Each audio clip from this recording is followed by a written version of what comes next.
Bata pa lamang si Tristan ay pangarap na niyang maging katulad ng kanyang ina na si Veronica Saniel Arcangel. Noong una ay ayaw siyang payagan ng kanyang ina dahil sa kanilang tatlong magkakapatid. Siya ang bunso at siya ang palaging sakiti noong bata pa lamang sila. Kaya alagang-alaga siya ng kanyang mga magulang, pero mabuti na lamang ay napapayag na rin ng kanyang ina kapag nakatungtong na siya sa edad na 18 taong gulang, makakapasok na siya sa organisasyon. Tristan, kanina ka pa tulala dyan, may problema ka ba? Tanong ni Travis, ang panganay sa kanilang tatlong magkakapatid. Si Macy kasi kuya. Gusto niyang samahan ko siya sa Pasko pero nangako ako kay mama na uuwi ako sa atin sa Pasko. Napakamot na lamang si Tristan sa kanyang ulo dahil naalala na naman niya ang usapan nilang magkasintahan kanina at hindi ito nauwi sa isang magandang usapan. Hindi ba dapat unawain ka niya? Last year, siya ang kasama mo nung Pasko. Grabe ang tampo sa'yo ni mama nun. Anong gusto niya? Siya lagi ang kasama mo. Dahil sa pangyayaring iyon, grabe ang tampo sa kanya ng kanyang ina. Ilang buwan din siyang hindi pinansin at nagpatulong na rin siya sa kanyang ama sa mga panahong yun pero wala pa rin talaga. Mabuti na lang talaga, hindi rin siya kayang tiisin ng kanyang inang si Veronica. Subukan ko na lang ulit siyang kausapin, kuya. Dahil doon, napataas ang kilay ng kuya ni Tristan. Ngunit ipinagsawalang bahala niya na lang yon. Siguraduhin mo lang, Tristan. Alam mong hindi sila magkasundo ni mama. Hindi ko rin talaga alam sa'yo kung ano nagustuhan mo sa babaeng yan. Akmang sasagot pa sana siya pero iniwan na lang siya ng kanyang kuya sa kanyang kinauupuan. Naisipan ni Tristan na tumawag sa kanyang kasintahan at mabuti na lamang ay sumagot ang babae kaya napagpasyahan nila magkita sa isang coffee shop malapit sa tinitirahan nito. Macy, maupo ka muna. Akmang aalalayan sana ni Tristan si Macy paupo, pero hinila lamang ng babae ang kanyang braso. Ayoko na magpaligoy-ligoy pa, Tristan. Maghiwalay na tayo. Sawa na akong intindihin ka dahil puro na lang nanay mo ang nasa isip mo. Sambit ng babae dahilan upang mapapikit ng mariin si Tristan. Ilang beses na bang binalak ng babae na makapaghiwalay sa kanya?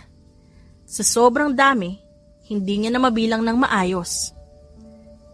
Macy, alam mo naman na kapag hindi ko sinunod ang nanay ko, panigurado magtatampo siya ulit.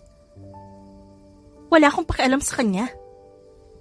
Hindi na napigilan pa ni Tristan ang kanyang sarili at nahampas niya ng malakas ang lamesa. Matitiis niya pa kung sa kanya lang ibubunto ng galit ng babae pero ang bastusin ng kanyang ina? Hindi niya yun matitiis. Ayan. Pinagdadabugan mo ako. Dahil lang sa may nasasabi ako sa nanay mo. Mas mabuti pa nga maghiwalay na tayo. Akala ni Tristan ay aalis na ang babae pero nagkakamali siya. Nga pala, ito invitation. Invited ka sa kasal ko at inaasahan kong pupunta ka. Mas mayaman ka sa lalaking pakakasalan ko pero hindi siya mama's boy katulad mo.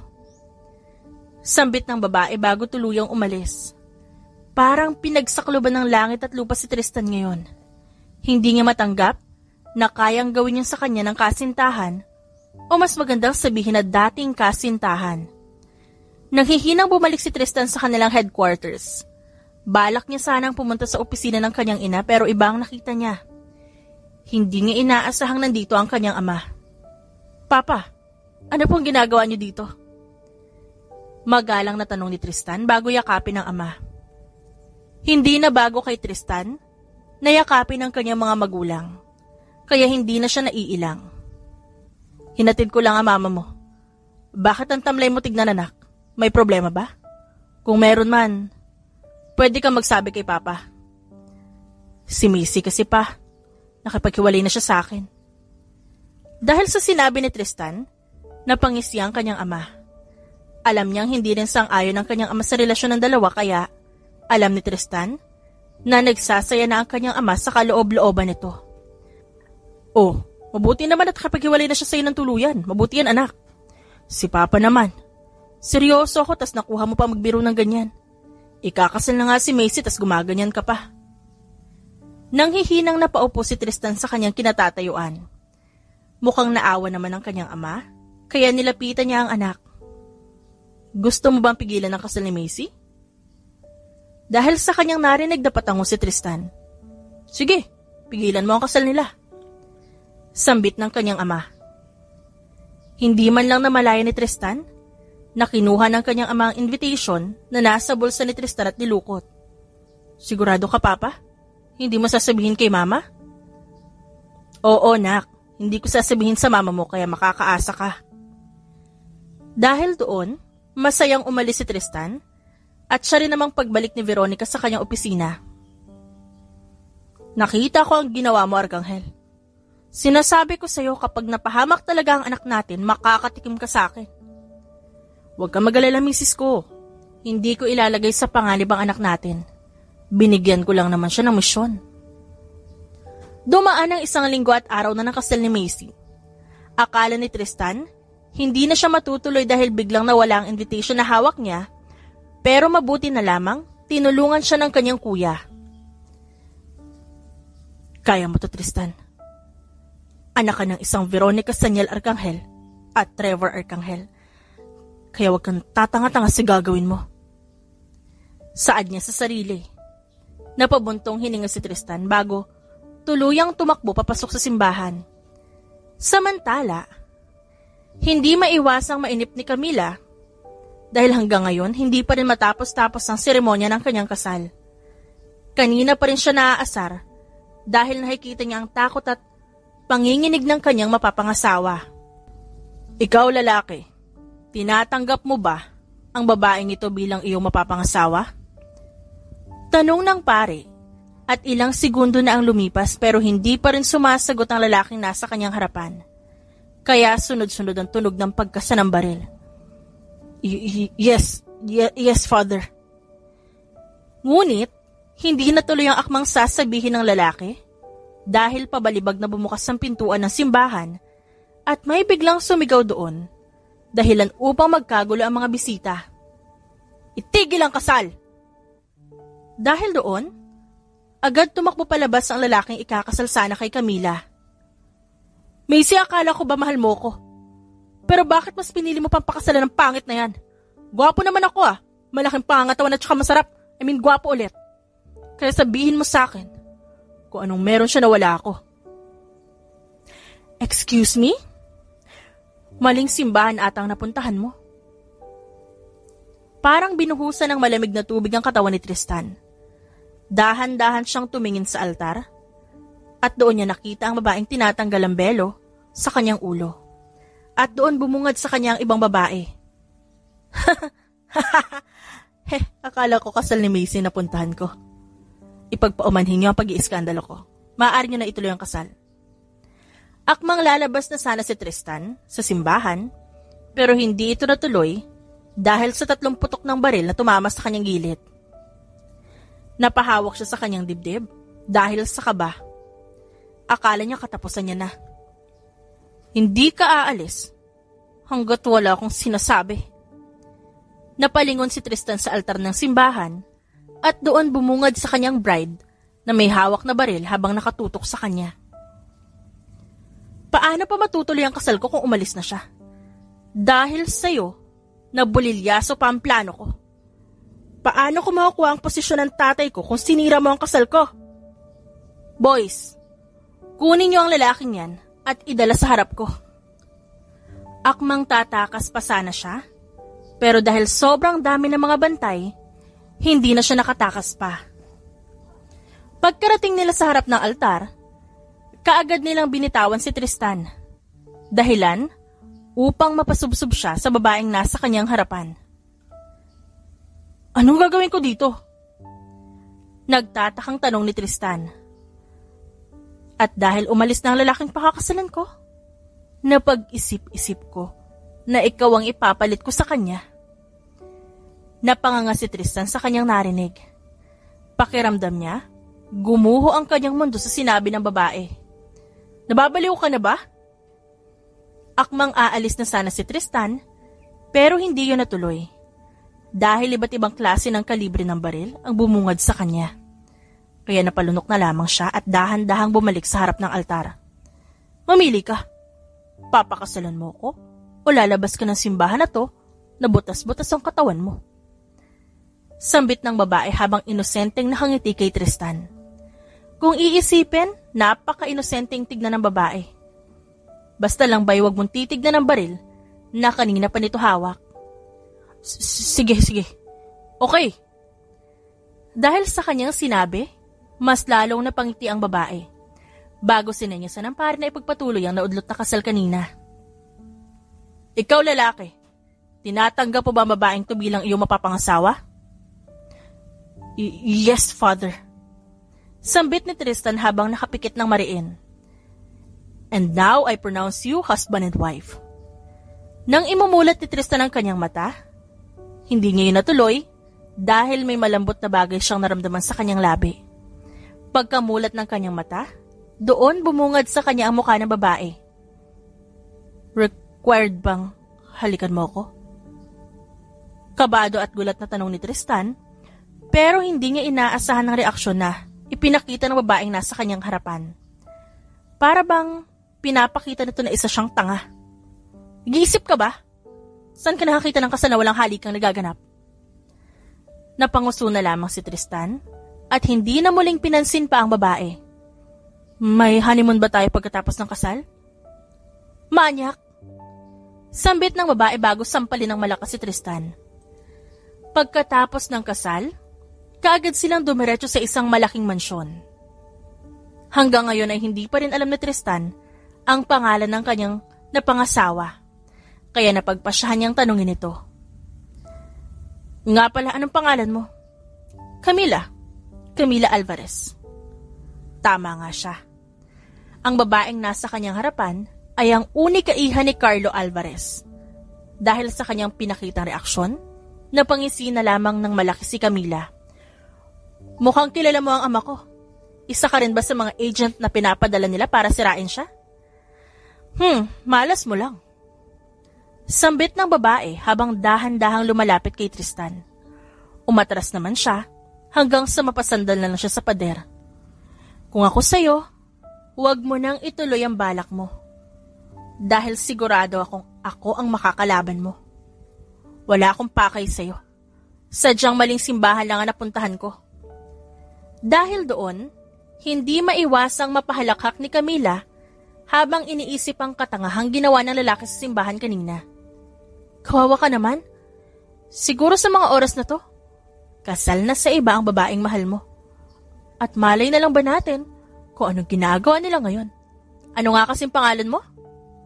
Tristan. Tristan ang pangalan ko. Nanginginig na sambit niya. Hindi niya maiwasang isipin kung ano nga ba ang ginagawa ng babaeng mahal niya ngayon sa lalaking pinakasalan nito. Naiiyak ka na ba? Huwag ka mag-alala. Kapag nakita natin ang Macy na yan, iinggitin natin siya. Ang laki ng sinayang niya. Ikaw na rin nagsabi na, gwapo ka, malaki ang katawan mo, at masarap ka. Gwapo ulit. Napahilamos na lamang sa mukha si Tristan dahil naalala na naman niya ang kahihiyang ginawa kanina. Ang mabuti pa, magpahinga ka na. Bukas na lang natin pag-usapan kung ano mangyayari sa kasalang naganap. Huling sambit ni Camila bago halikan ng labi ni Tristan. Dahil doon, marahas na pinunasan ng lalaki ang kanyang labi. Dahilan upang matawan ng malakas si Camila. Pagkatapos nilang mag-usap, napagpasyahang bumalik ni Tristan sa kanilang headquarters at doon bumungad sa kanya ang kanyang kuya at ang kanyang papa. Hindi na niya napigilan pa ang kanyang sarili na suntukin ang kanyang kuya kaya dali-dali siyang inawat ng kanyang ama. Bakit ibang address ang binigay mo sa akin, kuya? Ano magagawa ko? Yun ang pinabigay ni papa sa'yo, kaya sumunod lang ako. Akmang susuntukin ulit ni Tristan ang kanyang kuya pero hindi na yun natuloy dahil biglang dumating ang kanilang ina at siya na mismo ang umawat sa dalawa. Bakit ba kayo nag-aaway, ha? Sina papa at kuya kasi, ma. Pinagkaisahan na naman nila ako. Alam nila ikakasal na si Macy pero ibang address ang binigay nila. Ngayon lang nagalit ng ganito si Tristan. Kaya hindi maiwasang kabahan ni Veronica. Dahil alam nilang may ginawa silang masama. Sinasabi ko na nga ba, Arkanghel, Ba't mo ba kasi pinapakailaman ng anak mo? Pinaghahampas naman ni Veronica ang kanyang ama. At hindi man lang nito makuhang umiwas dahil alam niyang mas masasaktan siya. Sige ma, paluin mo pa yan. O kaya naman patulugin mo sa labas para magtanda. Akala ko ba magkakampi tayo, nak? Reklamo ng kanyang ama, pero hindi man lang siya pinansin ni Tristan. Hindi tayo magkakampi ngayon, kaya bahala ka. Magdusa ka sa kamay ni mama. Sige mama, hampasin mo pa yan. Siya may kasalanan kung bakit kasal na ako ngayon. Biglang natigilan ng kanyang ina sa paghampas ng kanyang ama at dahan-dahan siyang humarap kay Tristan dahilan upang kabahan na rin siya. Anong sabi mo? Ikaw? Kasal na? Hindi pa man nakakasagot si Tristan, nakatanggap na siya ng isang malakas na kaltok sa ulo mula sa kanyang ina. Tumaas ata talagang presyon ko, ewan ko. Kasalanan niyo itong dalawa. Akmang aalalayan ng tatlong babae, pero hindi yun natuloy. Dahil sumalubong sa kanila ang nanlilisik na tingin nito. Anong ginawa mo sa bunso natin, Arkanghel? Sa labas ka matutulog mamaya. Ang baby ko? Kasal na? Sambit ng ina ni Tristan bago umalis. Humabol naman ang kanyang ama sa kanyang ina. Kaya naiwan silang dalawang magkapatid. Hindi tayo bate, kuya. Isusumbong kita kay Kuya Teron.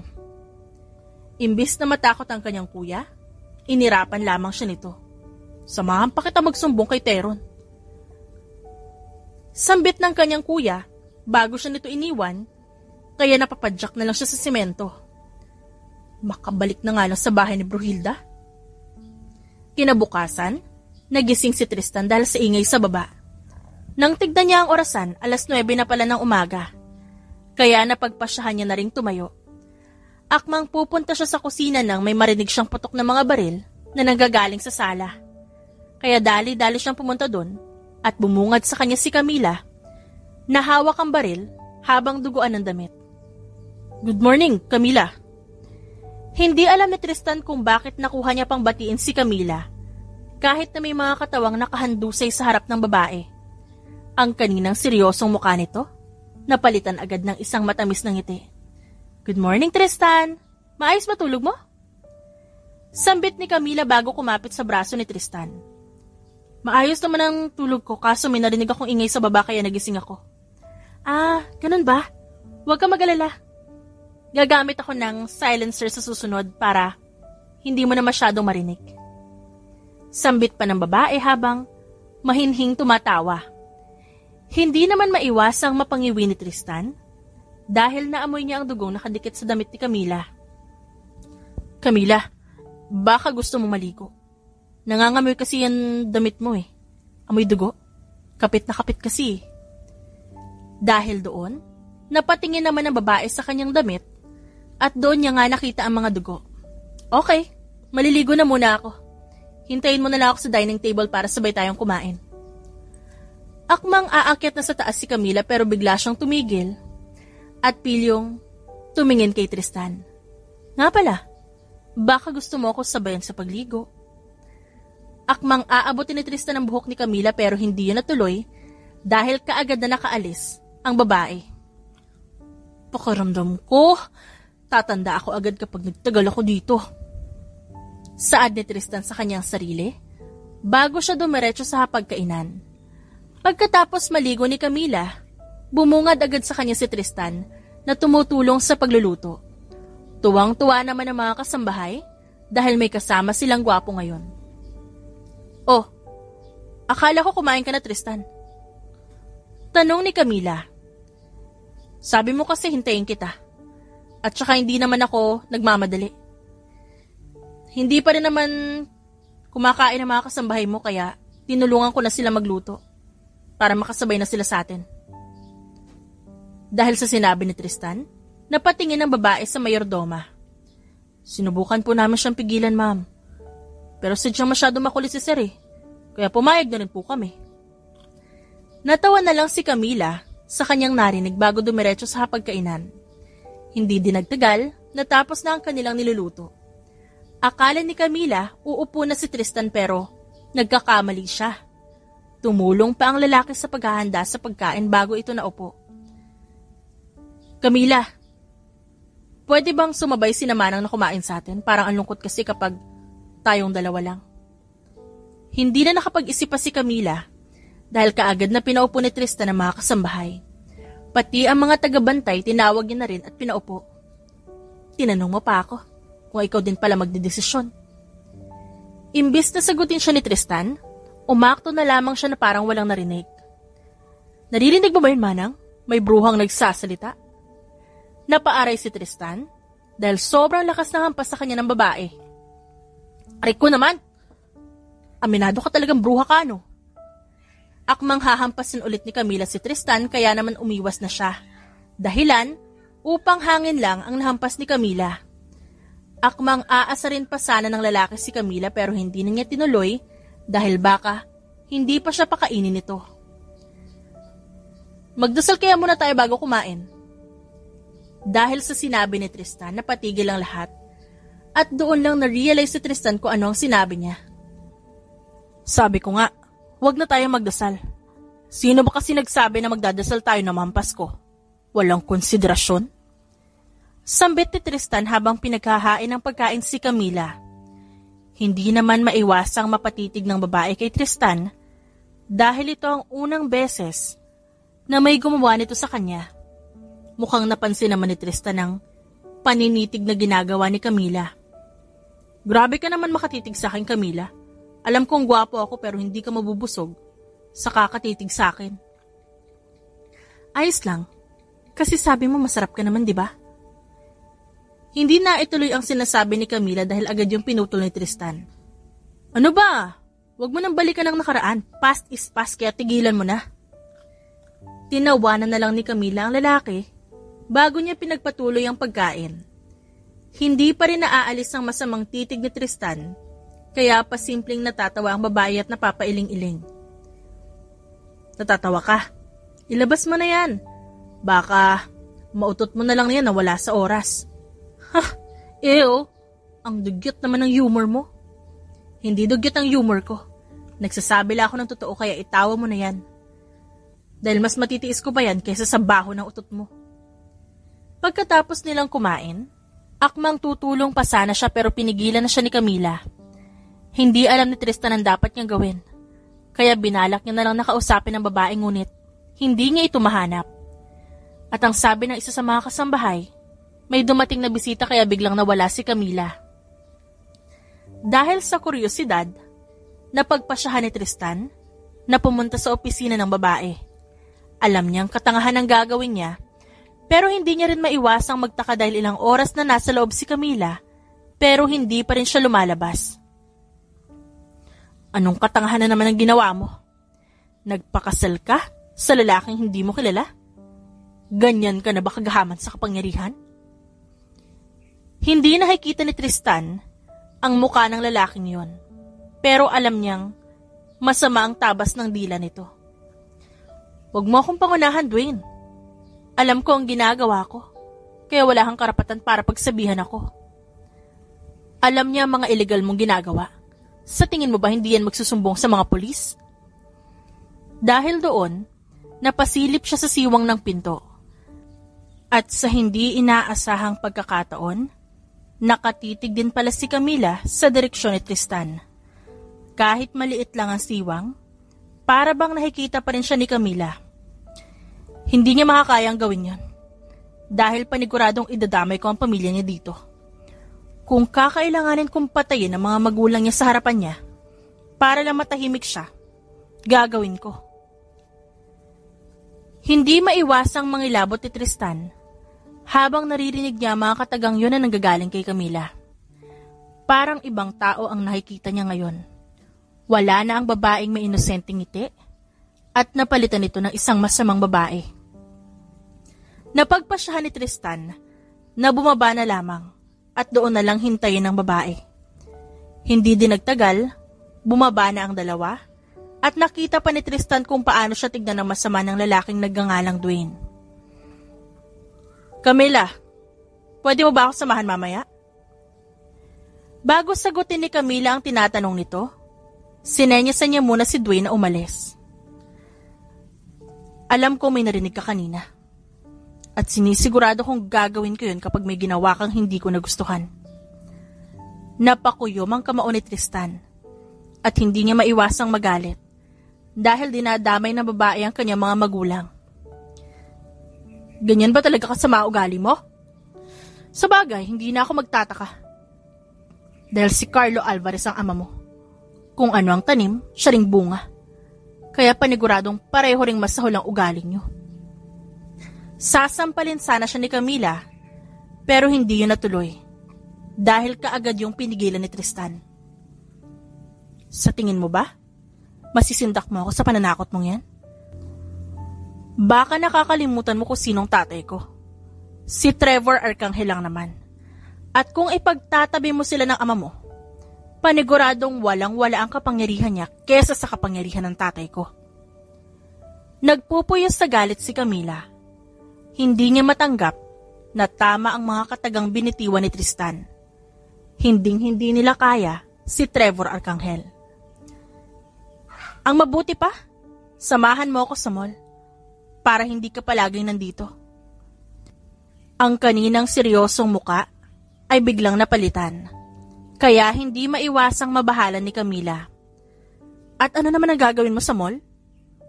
Bibilhan ko ng pagkain si Oreo at Cream O. At bago ka mag-isip ng kung ano-ano, pangalan niya ng pusa ko. Ang pangit mo naman magpangalan. Yung Oreo maayos pero yung Cream O, gutom ka ba nung pinangalanan mo mga pusa mo? Hindi. Pero yun kasi ang kinakain ko nung pinangalanan ko sila. At saka ang cute kaya pakinggan ng mga pangalan nila. Kahit kailan talaga napaka-basher mo.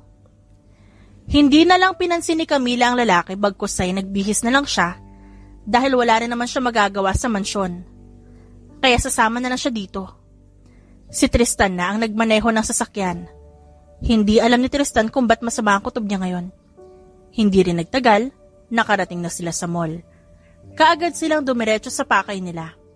Bumili na rin si Camila ng maaaring ibigay sa mga pusa ni Tristan. Tristan, samahan mo muna ako. I need to buy something.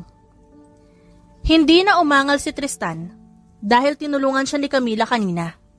Kaya syempre, gaganti siya ng tulong sa babae.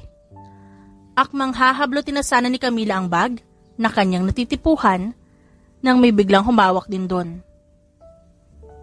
Excuse me? Ako ang naunang nakakita ng bag na to. Kaya kung maaari pakatanggal mo ang kamay mo.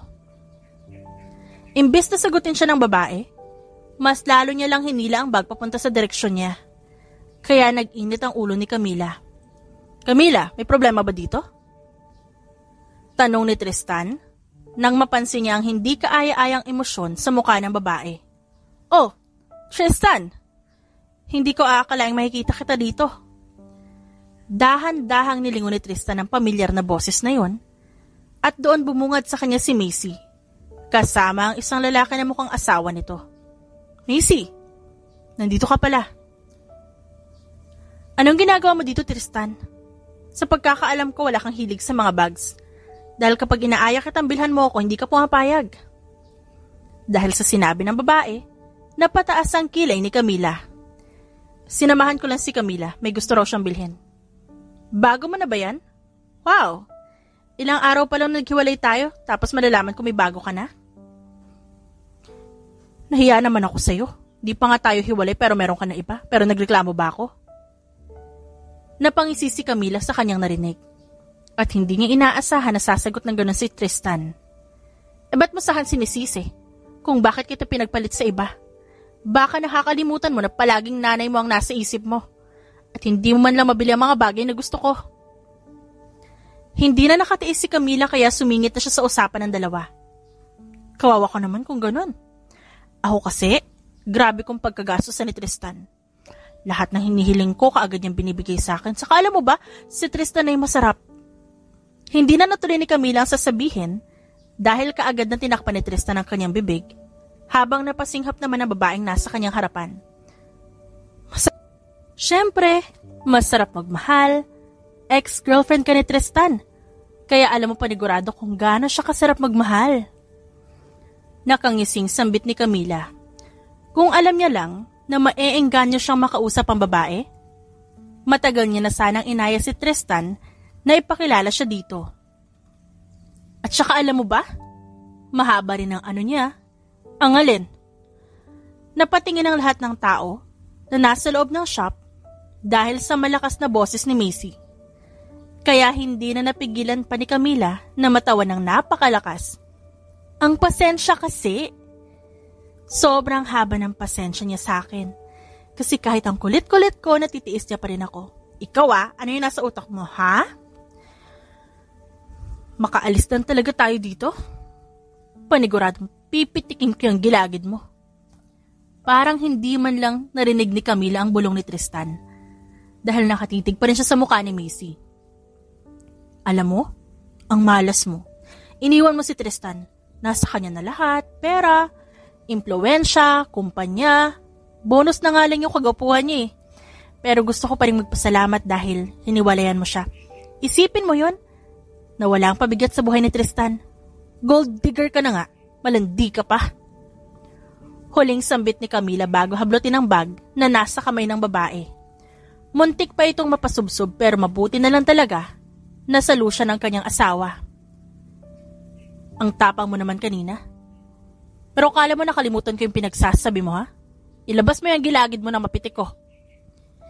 Pilit na nagpupumiglas si Camila kay Tristan. Mabuti na lamang nakatakas siya kaya agad niya ring binayaran ang bag na binili niya. Sigurado ka bang yun ang babaeng nagugustuhan mo? Ang gwapo-gwapo mo pero ang pangit ng taste mo sa babae, sa totoo lang. Ibig mong sabihin yan, pangit ka rin kasi pasok ka sa taste ko? Hindi inaasahan ni Camila ang kanyang narinig, kaya hindi niya namalayan na namumula na pala ang kanyang pisngi. Ang cute mo, mamula. Sambit ni Tristan habang kinukurot ang pisngi ni Camila. Kulang na lang, panggigilan niya ang mga ito. Mukha mo ang paglalamutakin ko kapag di mo tinigilan ang pisngi ko. Mukhang natakot naman si Tristan sa kanyang narinig. Kaya kaagad niya namang tinigilan ang pagkurot sa pisngi ni Camila. Parang kurot lang pinagdadamot pa. Sigurado ka bang kurot lang ang ginagawa mo? Nilalamutak mo na nga. Sigaw ni Camila. Easy! Masyado ka namang stress. Halika na nga at umuwi na tayo. Pero bago yon, dumaan muna tayo sa apartment ko para kunin sina Oreo at Cream O. Hindi rin nagtagal, kaagad din silang nakarating sa apartment ni Tristan. Akala ng lalaki, tatakbo ang dalawang pusa sa direksyon niya. Pero nagkakamali siya. Dahil kaagad dumiretso ang dalawa kay Camila. Mukhang gusto ka nilang dalawa. Aniya, habang tinititigan ni Tristan ng babae, ay pansin niya ang pagsilay ng maliit na ngiti sa labi nito. Ang cute naman ng mga pusa mo. Sigurado ka bang sa'yo tong mga to? Napakakulit mo naman, akin nga yan. Akin na lang sila. Saad ni Camila habang patuloy na hinahaplos ang tiyan ng dalawang pusa. Kung hingin mo ang pusa ko parang candy lang hinihingi mo Aminin mo nga, nakasinghot ka ba ng katol kaninang umaga at daig mo pa ang hay sa kinikilos mo ngayon? Ang matamis na ngiti ni Camila ay biglang nawala. Napaatras naman si Tristan sa kanyang kinatatayuan. Dahil parang papatayin siya ni Camila sa mga titig nito. You fucker! Kapag nahuli lang kita, paniguradong ididiin ko ng sobra ang kutsilyo ko sa bibig mo. Akala ni Tristan ay walang balak ang babae na patulan siya. Pero mukhang nagkakamali siya. Dahil hinahabol na siya ng babae habang hawak ang kutsilyo nito na mukhang nakuha sa kusina. Ito naman, hindi ba biro? Nagbibiro lang ako kaya bitawan mo na yung kutsilyo. Pues, hindi ako nagbibiro. Naghahabulan ng dalawa sa buong apartment.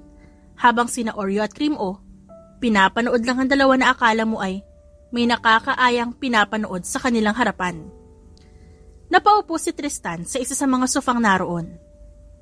Mabuti na lamang ay naisipang tumigil ni Camila pero mukhang huli na ang lahat dahil gutay-gutay na ang kanyang damit. Napakamanyakis mo talaga. Damit ko pa talaga ang pinuntirya mo. Paano na ako niyan uuwi? Nakangusong tanong ni Tristan. Tangahan mo pa sa susunod. Baka nakakalimutan mo kung nasan tayo ngayon. Nasa apartment mo tayo at pinigurado may mga damit ka dito. Sambit ni Camila habang nakatitig kay Tristan.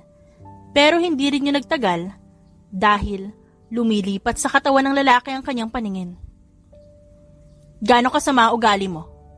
Rate from 1 to 10. Wala na. Pangit na naman siya kabanding. Kung sanang nagbihis ka na lang dun, kesa nagpuputak-putak ka dyan, di ba? Akmang ihahagis ni Camila ang unan na nahablot niya. Pero hindi yun natuloy dahil kaagad na ginawang panangga ni Tristan ang kanyang braso. Ayoko pa magbihis dahil alam ko ini-enjoy mo pantignan yung katawan ko. Kaya magpakasawa ka hanggang gusto mo. Napabuntong hininga na lamang si Camila dahil hindi na niya kaya pa ang kakulitan at katigasan ng ulo ni Tristan. Kapag kasama niya ang lalaki, para bang nagkaroon siya bigla ng anak. Bilisan mong kumilos, Tristan. Kanina ko pa gustong umuwi kaya parang awa mo na makisama ka naman sa akin. Napakamot na sa sariling batok si Tristan. Balak niya pa sanang asarin ng babae pero mukhang masama na ang timpla nito kaya hindi niya na tinuloy pa ang kaninang balak. Aalis ka ba mamayang gabi? Magluluto sana ako. Sambit ni Tristan sabay na patingin siya kay Camila at bumungad sa kanya ang nakapikit na babae. Ang akala ni Tristan ay natutulog na ang babae kaya hindi niya na ito tinanong pa. Pero ganoon na lamang ang gulat niya nang sumagot si Camila. Oo, may kailangan akong puntahan mamaya. At paniguradong matatagalan ako kaya wag mo na akong hintayin.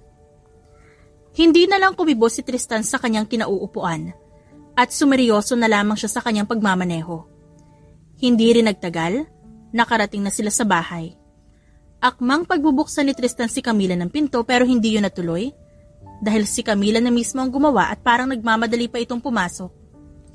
Bago ka umalis, kumain ka muna. Hindi ko na kailangan.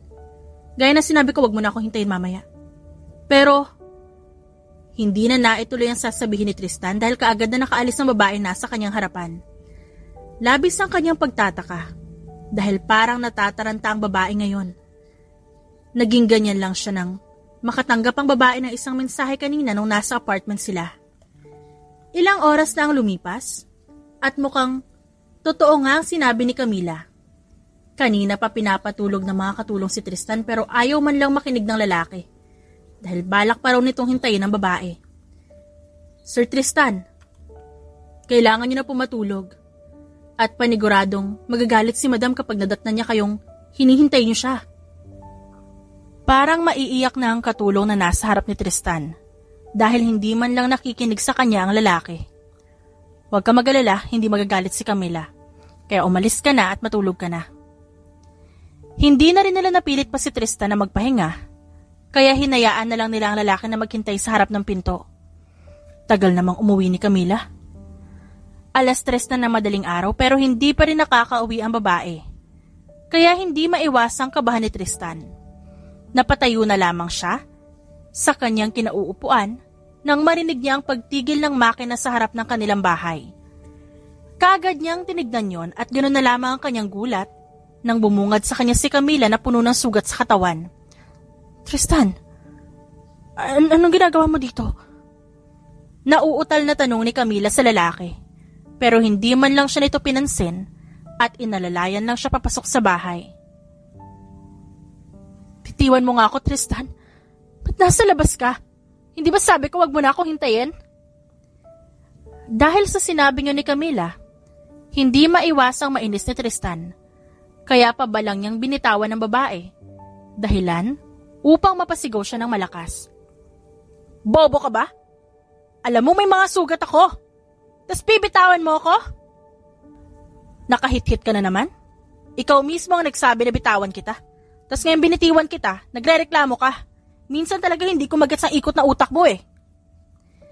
Nakapamewang na sambit ni Tristan habang nakatitig sa babae na nasa malamig na semento. Tigilan mo na yung kakasalita dyan. Buti patulungan mo na lang akong tumayo at dalhin mo ako sa kwarto. Akala ni Camila tutulungan siya ulit ni Tristan. Pero nagkakamali siya. Dahil mas nauna pang pumasok sa bahay ang lalaki. Kapag di mo ako tinulungan dito, hindi kita isasama sa Palawan mamaya. Dahil doon, sobrang bilis ng takbo ni Tristan para makabalik lamang siya kay Camila. Wala pa mang sinasabi ang babae, agad niya itong binuhat, paakyat sa kwarto nito. Kaya naman palang makausap ka na maayos eh. Mabuti pa, mag-impake ka na para makaalis na tayo mamaya. Ano ba gagawin natin sa Palawan? Malamang magbabakasyon. Alangan namang magtrabaho ka ron, di ba? Eto naman, kinakausap ng maayos. Kung makasagot ka, kala mo naman, palagi mo akong kaaway. Nagtatanong lang ako, tapos ikaw galit na galit. Paano hindi magagalit? Hindi mo na naman pinapagana yung utak mo. Ang sakit mo naman magsalita. Bahala ka dyan. Ikaw na mismo maglinis sa mga sugat mo. Hindi pa man nabubuka ni Camila ang kanyang bibig, ay kaagad nang kumaripas ng takbo palabas si Tristan kaya napahiyaw na lamang ng malakas ang babae. Dahil sa pagtawa, hindi man lang napansin ni Tristan na mali ang pagkakaapak niya sa huling baitang ng hagdan, kaya ang resulta, nahulog siya. Ayos lang ho ba kayo, sir? Biglang napatayo si Tristan sa kanyang kinauupuan at doon niya nakita ang isa sa mga katulong na tulalang nakatitig sa kanya. Oo, ayos lang. Sinubukan ko lang talaga kung anong pakiramdam na mahulog sa hagdan. Kahit na nagtataka, tumango na lang ang katulong bago ito bumalik sa sariling kwarto. Naipukpok na lamang ni Tristan ang kanyang ulo sa pader dahil sa kahihiyang ginawa. Napakabilis talagang bumalik ng karma sa kanya kapag may ginagawa siyang katarantaduhan. Naisip ni Tristan na balikan na lamang si Camila kaya napagpasyahan niyang kunin ang first aid kit bago pumunta sa kwarto ng babae. Oh, ba't ka may bukol sa noo? Ano nangyari? Tanong kaagad ni Camila pagkapasok pa lamang ni Tristan sa kwarto. Nahulog ako sa hagdan. Mahinang sambit niya, kaya tumawa ng ubod ng lakas si Camila. Napakamot na lamang si Tristan sa kanyang ulo dahil naaasar na naman siya dito. Dahil sa kanyang inis, pinindot niya ang isa sa mga sugat ni Camila kaya napahiyaw ito ng malakas. Aray! Inaano ka ba ng mga sugat ko? Kung nandito ka para palalain ang mga sugat ko, makakaalis ka na. Para ka naman kasing tanga. Tawanan ba naman yung katangahan ko? Saya ka niyan? Hindi sinagot ni Camila ang lalaki. Bagkus ay mas lalo lang siyang tumawa. Tumigil din si Camila dahil tinitigan na siya ng masama ni Tristan. Hinilan ni Camila si Tristan at pinaupo sa kanyang tabi na ipinagtaka ng lalaki. At gano'n na lamang ang gulat niya nang dahan-dahang haplusin ni Camila ang kanyang bukol sa noo. At mas lalong hindi niya inaasahan ang sumunod na ginawa ng babae. Hinalikan lang naman ni Camila ang kanyang bukol sa noo. Boo-boo, go away. Sambit ni Camila pagkatapos halikan ang bukol sa noo ni Tristan. Hindi naman maiwasang mapatulala ng lalaki sa mukha ni Camila dahil para siyang bata ngayon sa harapan ng lalaki. Boo-boo, go away? Ganyan ang ginagawa ni Mama dati kapag nagkakabukol ako. At gumagaling to agad. Kaya ginagawa ko rin sa'yo. Mama mo? Hindi alam ni Tristan kung dahil ba sa halik ni Camila kaya siya naging ganito kalutang. Hinalikan lang naman siya sa noo, pero kung umakto siya ngayon, parang sa labi siya hinalikan ng babae. Siyempre mama ko. Anong gusto mong sabihin ko? Mama mo.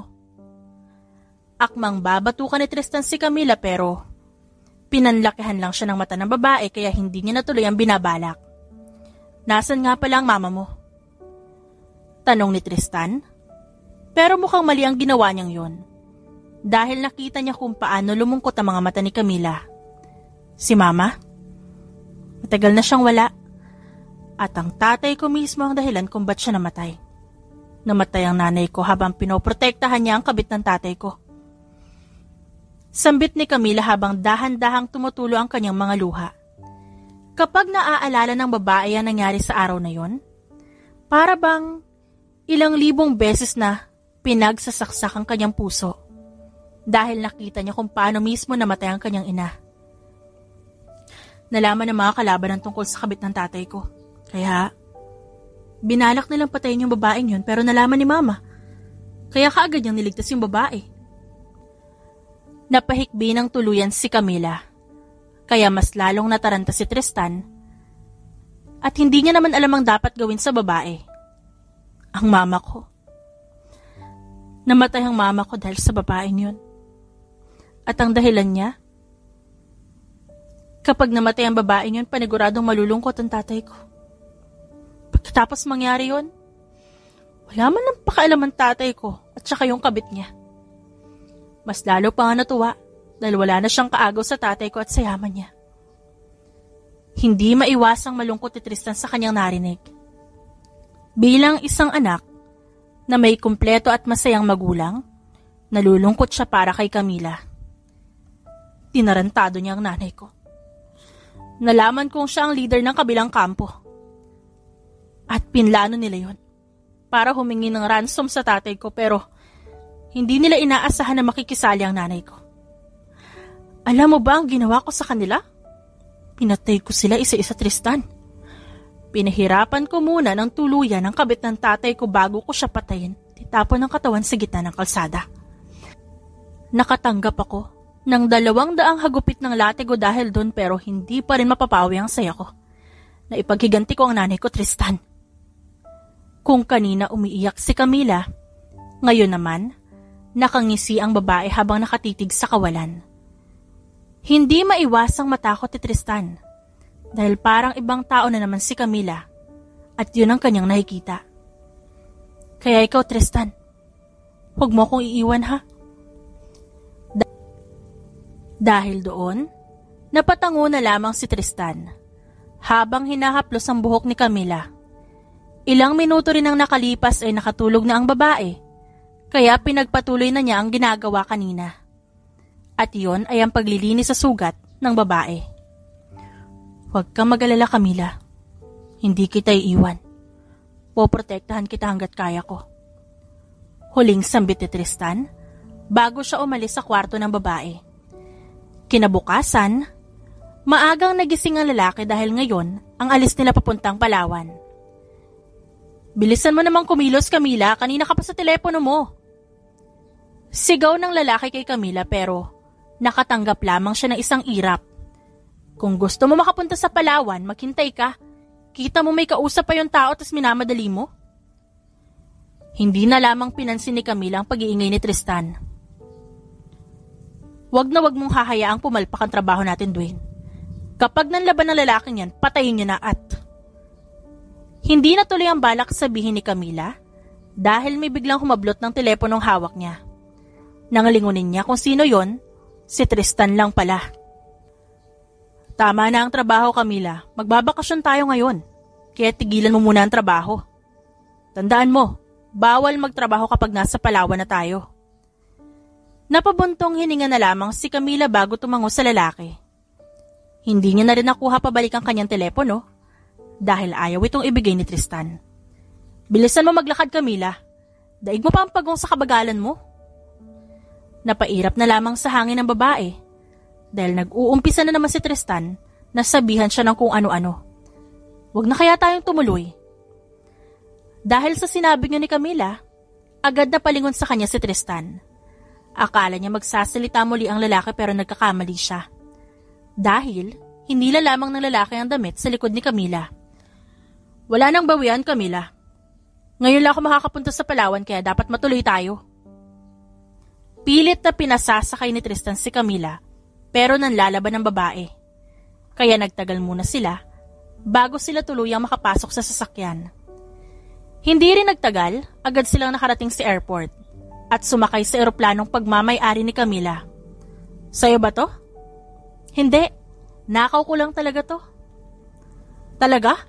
Ang galing naman kasi kapangalan mo yung ninakawan mo ng eroplano. May pangalan kasing nakalagay sa buntot ng eroplano eh. Napasapo na lamang si Camila sa kanyang batok. Hindi niya alam kung paano niya nakakayanang makasama si Tristan sa pang-araw-araw. Tanga ka ba? Sa tingin mo paano ko mananakaw ang eroplano? Kita mo na may pangalan ko sa dulo. Magtatanong ka pa kung kanino to? Oo, ako ng tanga. Eh di wow. Saad ni Tristan, bago siya umupo malayo sa kinauupuan ni Camila. Pilit siyang tinatawag nito na umupo sa tabi nito. Pero parang walang narinig si Tristan dahil nakatingin lamang siya sa labas ng bintana. Hanggang sa pagkarating nila sa Palawan, hindi pa rin kinakausap ng lalaki si Camila, kaya hindi nagtagal, naasar na talaga siya. Kaya hindi niya na rin lang pinansin ito. Hoy, ba't di mo na ako tinatawag? Huwag mo sabihing ikaw ang nagtatampo ngayon, tapos ikaw ang susuyuin ko. Ikaw na nga tong tinawag akong tanga, tapos gusto mong ako pang sumuyo sa'yo? Hindi nakatanggap ng sagot si Tristan, kaya hindi niya napigilan pang hilahin ang braso ni Camila. Pero mukhang napalakas ata ang kanyang paghila, dahil napaupo si Tristan sa isa sa mga sofa, pero gano'n na lang din ang kanyang gulat nang mapaupo si Camila sa kanyang kandungan. Pakiramdam ni Tristan, hinahabol ng kabayo ang kanyang puso dahil sa sobrang bilis ng pagtibok nito. Tinitigan ni Tristan ang buong mukha ng babae at dahan-dahan itong nilapit sa labi ni Camila. Akmang hahalikan ni Tristan ito, pero bigla yung naudlot dahil may sumigaw ng napakalakas. Camila! Biglang napatayo si Camila sa kandungan ni Tristan kaya hindi maiwasang manghinayang ng lalaki. Halik na nga, naging bato pa. Wendy, kamusta ka na? Sambit ni Camila pagkatapos niyang salubungin ang babaeng kararating lang. Eto, maganda pa rin hanggang ngayon. Bakit hindi ka man lang nakapagsabi na dadalaw ka sa Palawan? Kung di ko pa narinig kay Mang Kanor na nandito ka, baka hanggang ngayon hindi ko pa rin alam, di ba? Sambit ng babae bago lumipat ang paningin kay Tristan. Kung makatitig ang babae sa kanya, para bang may nakita itong hindi dapat makita. Nakalimutan ko pala ipakilala sa'yo. Si Tristan Arcangel, asawa ko. Ang kaninang matalim na mga matang nakatitig kay Tristan ay namilog at parang hindi makapaniwala sa kanyang narinig. May asawa ka na? Kailan pa? Akala ko ba magkaibigan tayo pero bakit ang dami mong nililihim sa akin? Huwag ka na malungkot. Marami lang talaga ako inaasikaso sa mga nagdaang araw kaya hindi ko agad nasabi sa'yo.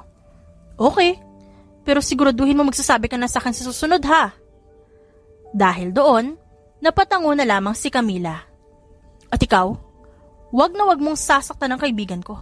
Dahil kapag sinaktan mo si Camila, ako ang makakalaban mo. Sambit ni Wendy habang nakapamewang sa harap ni Tristan. Pero sa kaloob-looban niya, nang hihina na siya dahil napakagwapo ng lalaking nasa kanyang harapan. Baka yung kaibigan mo pang manakit sa akin kung sakali.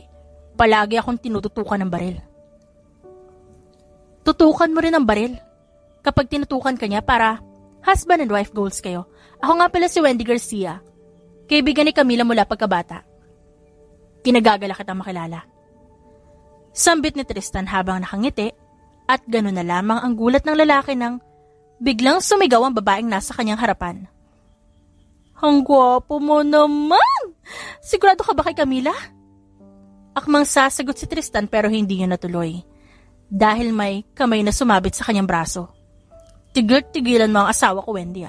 May boyfriend at buntis ka na pero hinaharot mo pa rin ang asawa ko? Sambit ni Camila habang nakakapit kay Tristan. Ang gwapo kasi ng asawa mo, pakiramdam ko, pinaglilihian ko siya. Akmang babatukan ni Camila si Wendy pero hindi yun natuloy dahil hinila siya pabalik ni Tristan. Tigilan mo na yan, Camila. Halina kayo at kumain. Paniguradong kanina pa kayo gutom. Nga pala, Wendy. Huwag kang mag-alala kasi sigurado na ako sa kaibigan mo.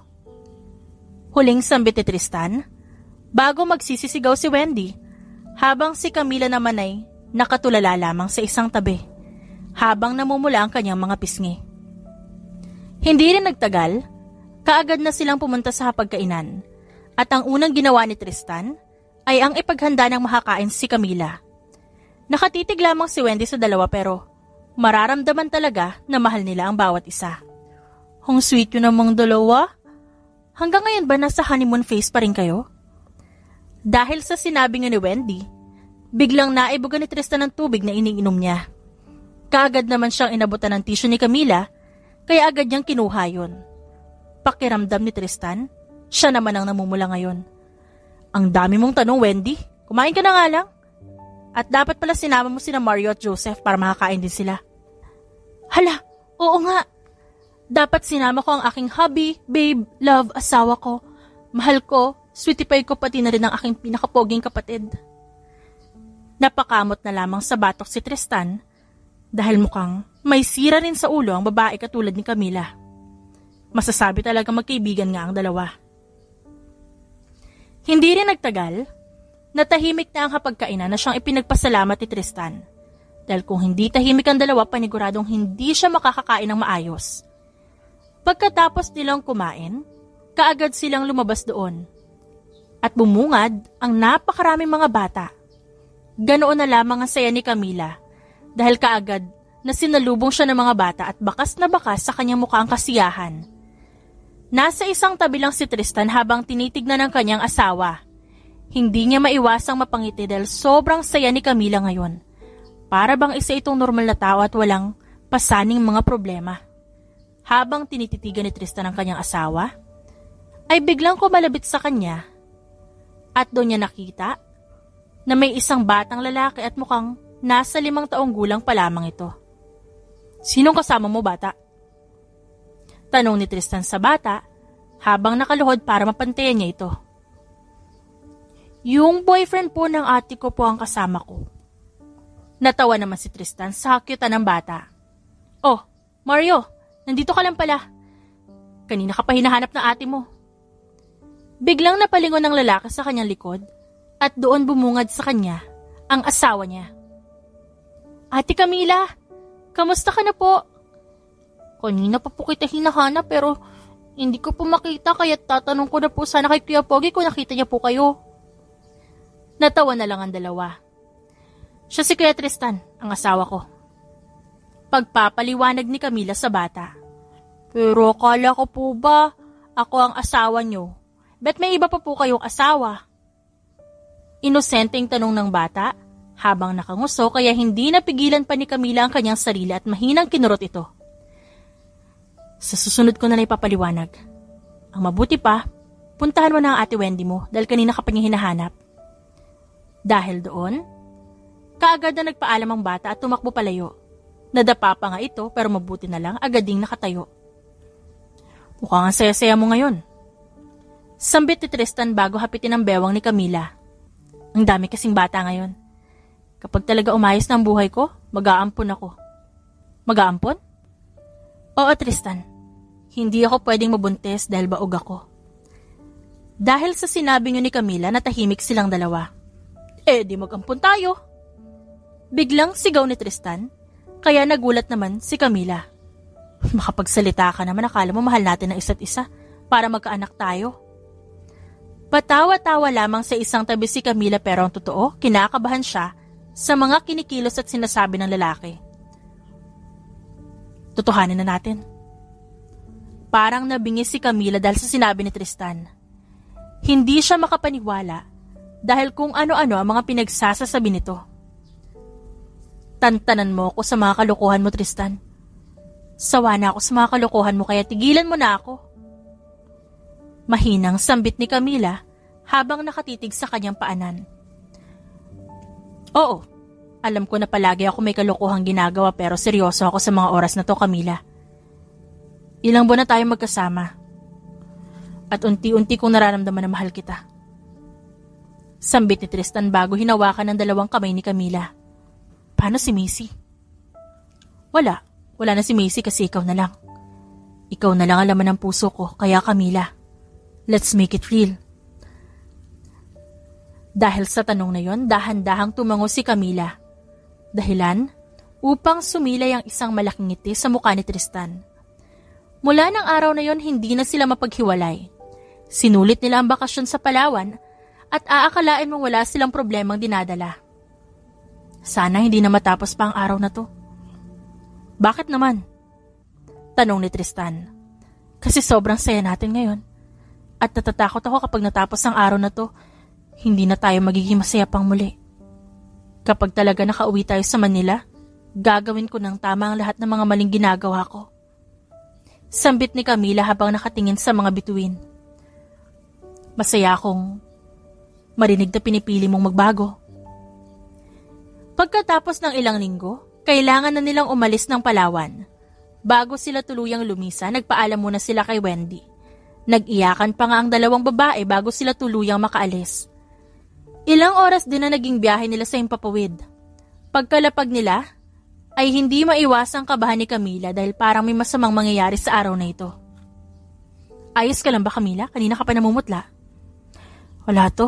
Sumama lang yung pakiramdam ko kaya namumutla ako. Okay, sige. Pagka-uwi natin magpahinga ka. Grabe ka naman mag-alala sa akin. Ganyan mo na ba ako kamahal? Sambit ni Camila. Akala niya, pinagtitripa na naman siya ng lalaki pero ngumiti lang ng malungkot si Tristan. Dahilan upang magtakas si Camila. Ito ang tatandaan mo, Camila. Kahit ano mangyari, mahal na mahal kita. At wala nahihigit pa sa'yo dito sa puso ko. Promise? Promise. Hindi maiwasang malungkot ni Tristan sa kanyang mga plano. Kaya lang naman niya ginagawa ito dahil gusto niyang makalaya na si Camila.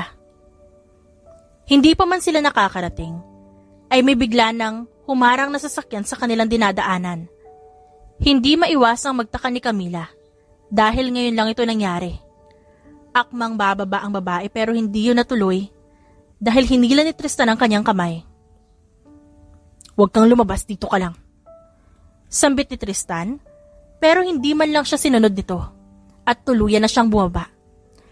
Pagkababa ni Camila, sumalubong sa kanya ang mga kalalakihang nakasuot ng uniforme ng mga pulis.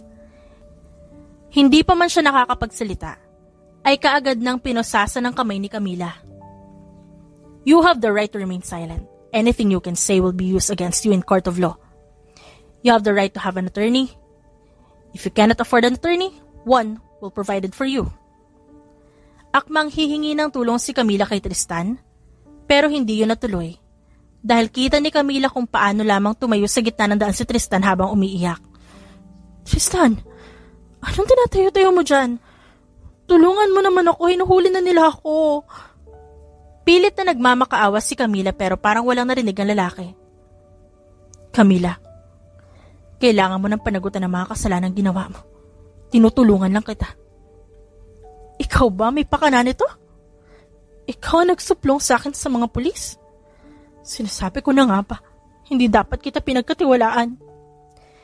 Pilit na kumakawala sa mga pulis si Camila para maabot niya lang si Tristan pero hindi niya magawa dahil napakahigpit ng kapit sa kanya ng mga pulis.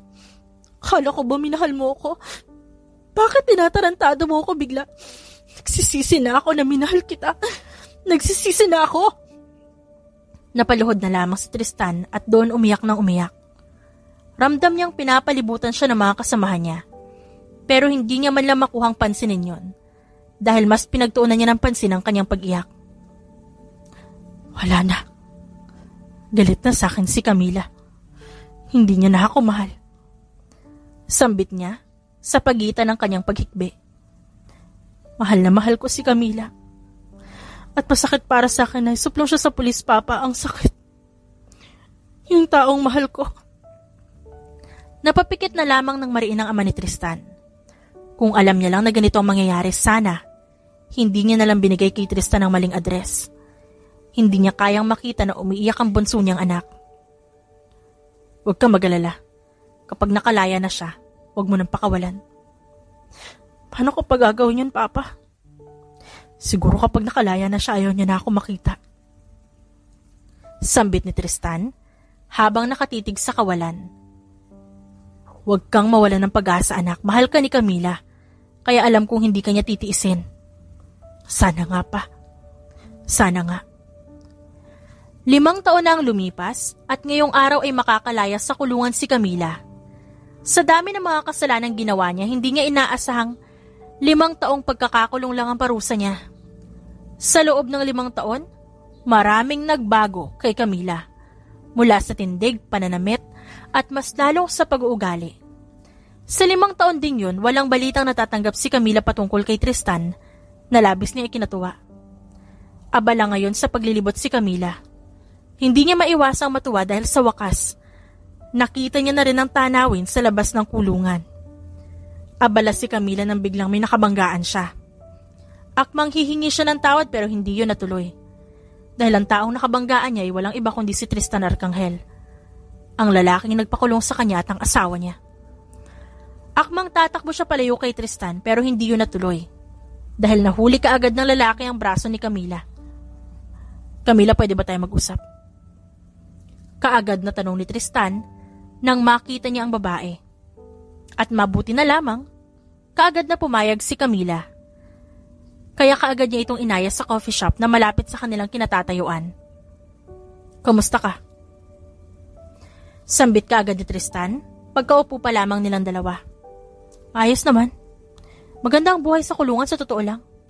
Hindi alam ni Tristan kung sarkastiko lang ba talaga ang babae o hindi. Ang tagal kong hinintay na makalabas ka sa kulungan kasi gustong gusto kita kausapin. Mabuti na lamang nakalaya ka na. Oo nga. Naalala ko pa nung mga panahong pinakulong mo ko. Dahil doon, natahimik si Tristan. Huwag ka mag-alala. Matagal ko nang kinalimutan ang galit ko sa'yo. Habang nasa kulungan, na-realize ko na kaya mo lang naman ginawa yon dahil yun ang makabubuti sa akin. Sambit ni Camila habang nakatingin sa labas.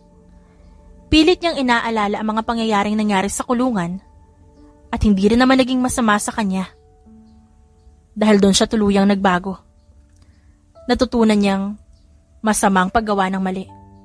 Oo, may dahilan siya para gumawa ng isang kamalian pero kasalanan pa rin yun. Kung alam mo lang, kung gaano ko pinagsisihan ang desisyon kong yun, Camila.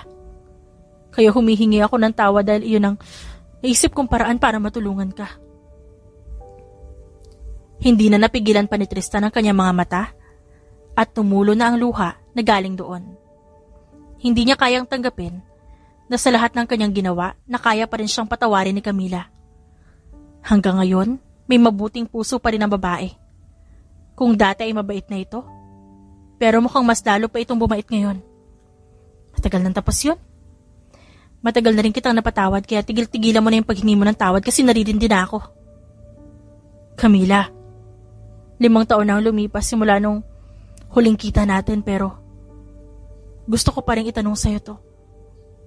May pag-asa pa ba maging tayo ulit? Tanong ni Tristan. Inaasahan niyang hindi ang sagot ni Camila.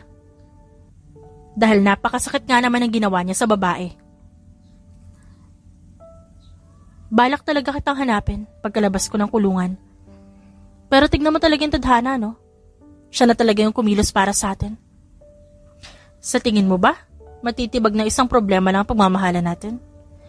Hindi ako ganun kababaw. Bago ituloy ni Camila ang kanyang sasabihin, umupo muna siya ng tuwid bago abutin ang 2 kamay ni Tristan. Mahal na mahal pa rin kita. Sana alam mo yun, Tristan. Dahil sa sinabi ni Camila, napaiyak na ng tuluyan si Tristan. Doon niya napagtanto na napakaswerte niya. Dahil sa wakas, nasa piling na niya ulit ang babaeng paniguradong hindi niya napakakawalan hanggang huli. Magmula nang maging sila ulit, hindi na sila nagkahiwalay pa. Ngayon ay balak nilang magpakasal muli. Kung dati ay sapilitan lamang ang pagpapakasal nila sa isa't isa, ngayon ay bukal na ito sa kanilang puso. Natapos na ang kanilang kasal at nasa reception na sila ngayon. Masaya ka ba, Tristan? Tanong ni Camila. Sobrang saya. Hindi ko akalain na ikakasal ako sa isang tulad mo. Masayang sambit ng lalaki habang nakatingin sa kanyang asawa. Hindi maiwasang mapangiti ni Tristan dahil napakasarap sa pakiramdam na natawag niya ng asawa si Camila.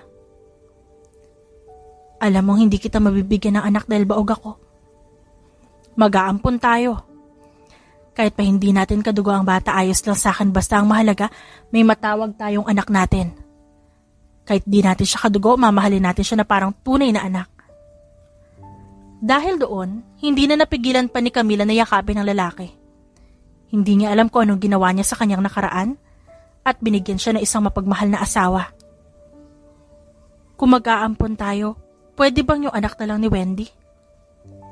Ilang araw ang lumipas na magkita silang muli ni Tristan at doon niya nalaman na walang awang pinatay ng mga tauhan ng ama ni Camila ang pamilya ng kanyang kaibigan. Pati ang asawa at kapatid ni Wendy, dinamay nila. At ang bagong silang lang na sanggol ang natira. Ilang linggo yung iniyakan ni Camila. dahil pinatay nila ang nag-iisang kaibigan niya.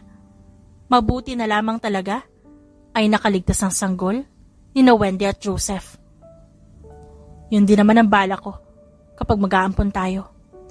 Kung nandito lang din siguro si Mario, paniguradong may kalaro si Mary. 5 taon na ang bata at naiwan ito sa pangangalaga ni Tristan. Siya rin ang gumawa ng paraan para mapakulong ang ama ni Camila. Maraming salamat sa lahat ng ginawa mo, Tristan, ha? Mahal na mahal kita. Mahal din kita. Sambit ni Tristan bago halikan ng labi ni Camila. Hindi man naging maganda ang pagkikita nila pero labis niyang pinagpapasalamat na nagkakilala sila sa ganung paraan. Dahil kung hindi, paniguradong iba na ang asawa at napakasalan ngayon ni Camila. Mommy, Daddy, mamaya na kayo maglampungan dyan. Kailangan na nating puntahan si Papa Joseph at Mama Wendy at Tito Mario. Naudlot ang yakapan ng dalawa nang marinig nila ang boses ng kanilang anak na si Mary. Bata pa lamang ito pero alam niya na kung sino ang tunay niyang magulang. Sandali lang, Mary. Tinutulungan ko lang ang mami mo sa mga kakailanganing dalhin. Ikaw talaga, Daddy. Chumachansing ka lang kay mami. Habang nagbabagayan ng dalawa, ay hindi nila namalayang nakatingin pala sa kanila si Camila. Grabe ang pasasalamat niya dahil binigay ng Panginoon sa kanya ang kanya mag-ama. Laking pasasalamat din niya dahil kung hindi maling simbahan ang napuntahan ni Tristan, paniguradong hindi sila magkakakilala. Sobrang saya niya dahil sa wakas, meron na siyang sariling pamilya. The End.